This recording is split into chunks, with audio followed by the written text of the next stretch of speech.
in the woods somewhere where there wasn't a civilian or a child anywhere, around, snipers would still be effective tools. So, yeah, it is what it is. Listen, I want to get back.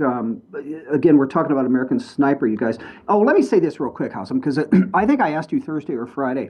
Did they talk about did they talk about the longest shot he took? And to your credit, you said, dude, yes, it's an integral part of the movie. I'm not going to tell you about it because you haven't seen it yet. So, nor will I talk specifically about it because I know there's some folks listening who haven't seen it and plan to. But, dude, right?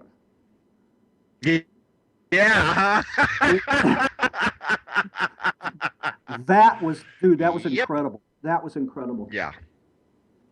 All right, so I also said last week that I had heard rumblings of some folks referring to the movie as actually anti-war, and as luck would have it, the basis, by the way, of this post I put up today, the headline is Clint Eastwood fires back at American Sniper critics who seem to have no clue what it's about. So Eastwood himself responds. Where was he? I don't think it matters. It's in here. Speaking Saturday, Producers Guild Award nominees breakfast. Here's Eastwood, quote, the biggest anti-war statement any film can make is to show the fact of what war does to the family and the people who have to go back into civilian life like Chris Kyle did. One of my favorite war movies that I've been involved with is Letters from Iwo Jima. And that was yeah, that's not right, but I just posted and quoted. It says, and that was our about family.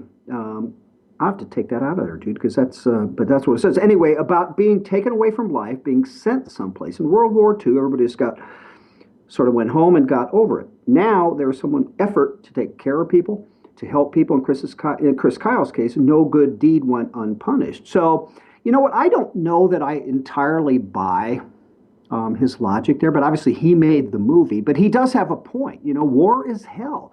And what he did was to point out the effect that it has on a family. And obviously, anyone that's gone through that or knows anyone that's gone through that would hope to an extent that there would never be a war again, right? Oh, absolutely. Absolutely. It was interesting. I was listening to and I was in the car this morning and I was listening to Glenn Beck talk about it.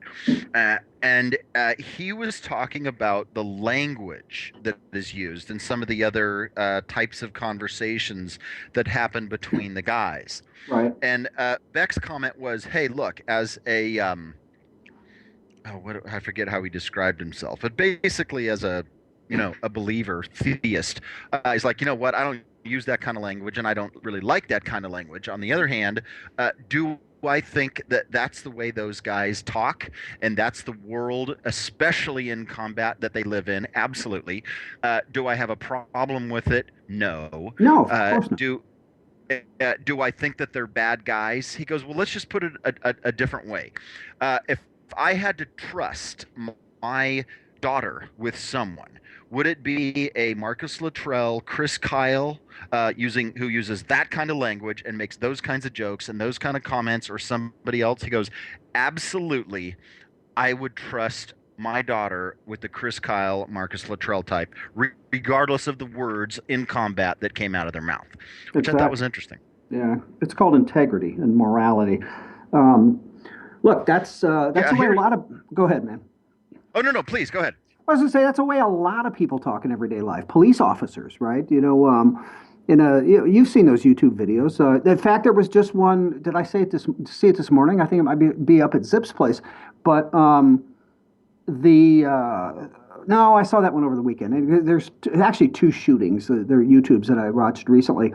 It's the one where the two cops are on either side of the car. They've stopped. The dude, they're telling him to hands out the window. The driver puts his hands out the window. The guy on the other side refuses. Cop looks in the glove compartment. There's a gun. The dude. Did you see that one? But anyway, I mean, the foul language is flying like crazy. So what? I mean, at any nanosecond, this cop could have either been killed or, as was the case that happened, he ended up killing the guy. So, yeah, I think sometimes even folks who maybe don't swear to the level that we saw in the movie, you get in a certain situation, and yeah, you can cut loose, man. Right.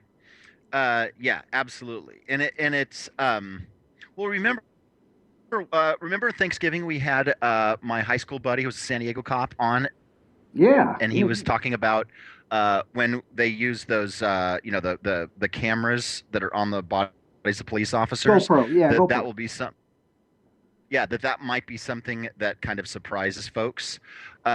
Here's the thing is you have these guys and they're out there doing something that is to a certain extent inhuman. I mean, it's human in the sense that humans have been killing each other for the entirety of human existence. But in a warfare type of situation, this is not it's not a beanbag.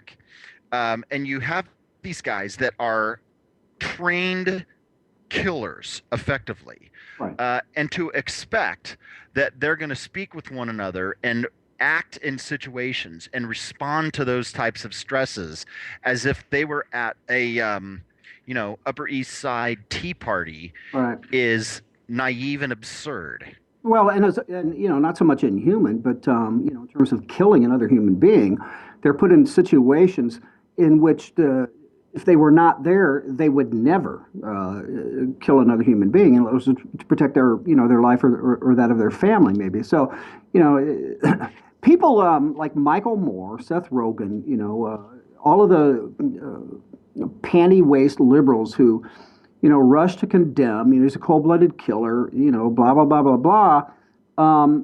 What would they do in that situation? They would never be there. But that's it. Yeah, it all disgusts me. But again, great movie. And let me say one more thing about it because I want to see if you agree with me. First of all, the dramatic ending, right after she closes the door, and just Ugh. the screen and what it says and so forth. I have been thinking about that off and on since Saturday night. And here's what really struck me. When the movie ended, uh, and as you know, there's no sound accompanying the credits. Right. People, I would say half, maybe three-quarters of the theater just sat there. The people just sat for a moment. There were more than a few veterans in there, but even as people began to get up and stream out, it was almost silent. And the talking I did hear was very kind of low and murmured, and that just to me was damn near surrealistic. I've never experienced that coming out of a movie theater before. No, absolutely. It was bizarre. I was in East County of San Diego. We saw the first showing of the day. So the movie played at 11:15.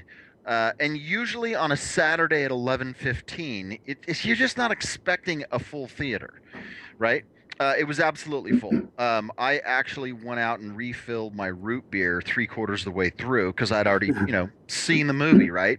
And Mhm. as I went down the aisle and down to the front, I'd say the theater was 75% full. And it wasn't as big as the theater I was in last weekend that I saw a little tiny bit. It was a smaller theater, but there's still, I don't know, a couple hundred seats. Mhm. Um, Movie's over. The credits roll, and people started getting up after all the pictures and everything. When it's just the streaming words on the screen, and there was not a sound. I mean, I was not aware of even murmurs. Nobody said a word until they're shuffling down the hallway out the outside, along the side.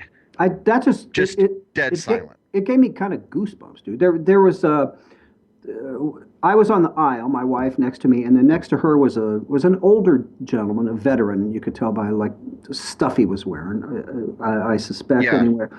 And when the lights came up, and I looked at her, I also beyond her saw him with tears in his eyes. Yeah. Yeah, Yeah. and we've talked about this, I think, but I just I had to put it up again just to kind of needle people like no one specifically, but what's this thing at 250 million and growing? This has to be irritating the ever loving hell out of the left that this movie is doing so well. But then on the other hand, screw them. It's doing so well because this country, there's still hope that the people who keep thronging to this film and will continue to, and we'll see it multiple times, and will encourage others to see it. The core of America is still here. The America that you and I know and love. Well, I hope so. I mean, I hope that's what it's indicative of.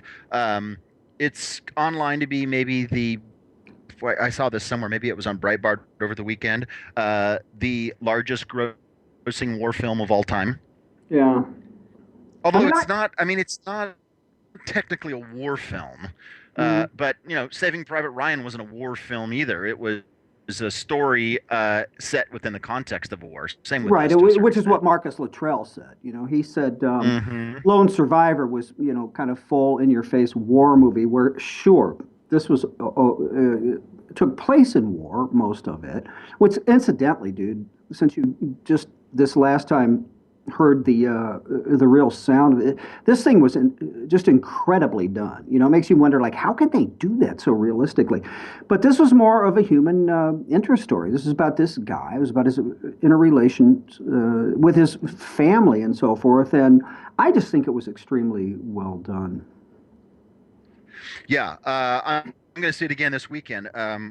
Danny hasn't seen it, and we're going to go see it together this weekend. And I'm totally thrilled to go see it again. I like the idea that I'm throwing more revenue in. Screw you, Michael Moore. Well, I think you ought to go at uh, least. I think you ought to go at least 3 or 4 times, being that you saw it the first time. You know, gratis if you want. No, but no, I'm joking with you. Yeah, that's a good point. Screw you, Michael Moore, and all of you people who are like-minded. But no, I really do believe that. And maybe we saw part of this. This notion that the core of America still exists and it all is not lost, despite what's happened over the last 6 years and things that have occurred that you and I would have never believed would have happened. But it's kind of to an extent just like what we saw in the midterm elections in November, with Obama being soundly rejected, his policies being rejected, and Democrat after Democrat going down in flames as a result. So I don't know. Maybe sometimes when push comes to shove, there's still hope, and hope has been kind of. Has kind of been the hopes have been kind of few and far between in the last 6 years. So I know yeah, dude, I came out of there. exactly. I came out of there feeling pretty damn proud. Oh yeah, absolutely, no question about it. Okay, so we talked about American Sniper for a half hour, but I think it was warranted because it's people need to know how we feel. But and again, I shouldn't be facetious there, but it's just yeah, it's good. So we got a lot of stuff to talk about, man. There is you know what? It's funny. After every weekend, there's so much stuff that kind of happens that Mondays are kind of a clearinghouse day of a bunch of news. You know what I mean? Yeah, it's kind of the greatest hits of the weekend, dude. And I'm not gonna It's not kind of gonna give the it away greatest here, but hits. because we're coming up on a minute, not gonna give it away, but I'm pretty sure you saw this link I sent you. This new essay contest that the Pentagon has. We're definitely gonna have to talk about that. Um, And then Greenpeace. You've um, seen that? The picture up on my Facebook wall is a Greenpeace guy accosting me. Have you seen that picture? a Greenpeace what? Oh yeah, yeah. A You and I, Greenpeace yeah, guy. yeah. You and I talked about it. So we got that. Well, I want to talk about right. And we got to talk about that Moonbat professor who thinks illegals should be allowed to vote because they always have. So yeah, we got a lot of cool stuff. You guys don't go away. And again, 412-567-6879 if you want to weigh in. No guests, you can be one. Ring us up if you'd like. This is The Right Mics with Mike Miller and Michael Hausen. We will be back. So should you. And anybody that you need to quickly tell to join us, you should do that as well. We will see you on the other side.